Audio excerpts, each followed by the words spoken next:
pratique la photo depuis l'âge de 14 ans, mais vraiment depuis 3 ans, on va dire avec une pratique plutôt artistique et en même temps un peu reporter, on va dire, mais sur une pratique amateur déjà à la base.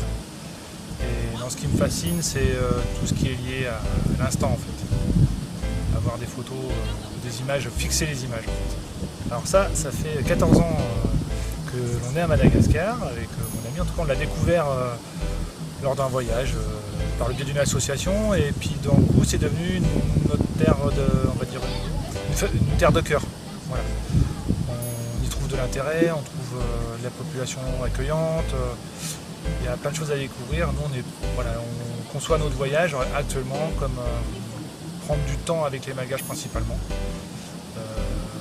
améliorer une connaissance de cette culture et voilà, c'est affectif en fait.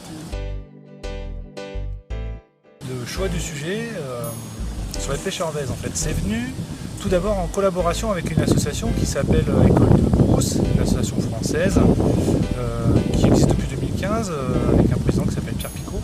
Et avec mon ami et puis une autre personne, on a été bénévole dans le cadre d'une prospection en fait. À la base, c'était pas forcément le choix du reportage, c'était simplement pour visualiser un village auprès de Morundaf qui s'appelle Empatiki, Kival et puis Ambat. Et au fur et à mesure, les images qui me paraissaient dans mon objectif me semblaient intéressantes et portaient un intérêt plutôt humaniste. Et le sujet a été travaillé. Et en fait, ça s'est fait en collaboration aussi avec le WWF et le Madagascar National Park. Voilà le sujet. Et, ce qui nous a vraiment attiré, c'est le travail des pêcheurs vèzes sur un village qui s'appelle Empatiki. Alors en fait, ce qu'on a rencontré sur ce village, c'est, comment dirais-je, il est complètement seul. C'est-à-dire que c'est un village qui est au jour d'aujourd'hui, n'a pas accès à l'eau, ne survit que par ses propres moyens, a subi plusieurs cyclones depuis 2015. Il y a une déshérence de l'éducation, on a une problématique des enseignants qui désertent du fait de la ruralité de ce village et de son accessibilité. On a un problème lié à l'eau, ce qu'on appelle potable, du fait que c'est que de l'eau saline, ça veut dire qu'il y a des puits qui sont saumâtres, voilà, et une grande et forte population d'enfants qui sont autour de ce village. Et après on est tombé aussi sur un artisanat local qui est assez fort, qui est le poisson fumé en fait.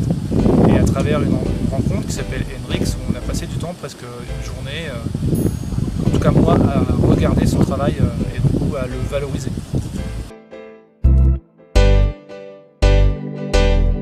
Donc pour cette première photo, j'ai choisi la mangrove dans le coup, mais la mangrove surtout par ses goélettes. En fait, ce qu'on ne voit pas, c'est qu'il y a une forte fabrication et de remise en entretien des goélettes en carénage. Sur la deuxième, c'est plutôt un pêcheur.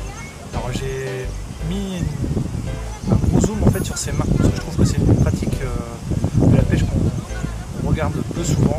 Et en fait les mains des pêcheurs, hormis la mer, sont aussi sur terre et même pas en film.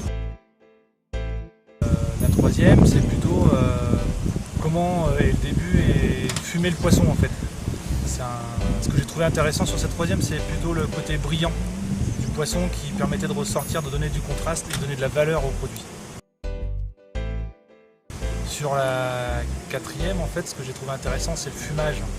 Un fumage plutôt au feu de bois, sur le sable, avec un vent d'ouest principalement, et aussi le regard que Hendrix avait à regarder ces poissons en train de fumer pendant une demi-heure. Le côté la cinquième, plutôt, c'est une démarche de transport, c'est-à-dire que c'est la finalité de la vente de ce poisson. L'avant-dernière, qui est celle du travail de la pirogue, en fait, qui est encore une maîtrise artisanale. Il faut savoir que chaque adulte, en tout cas jeune adulte, construit sa propre pirogue pour les pêcher en mer. Donc c'est ce que j'ai voulu montrer par le travail d'un ancien, en fait, qui va la léguer à un de ses plus jeunes.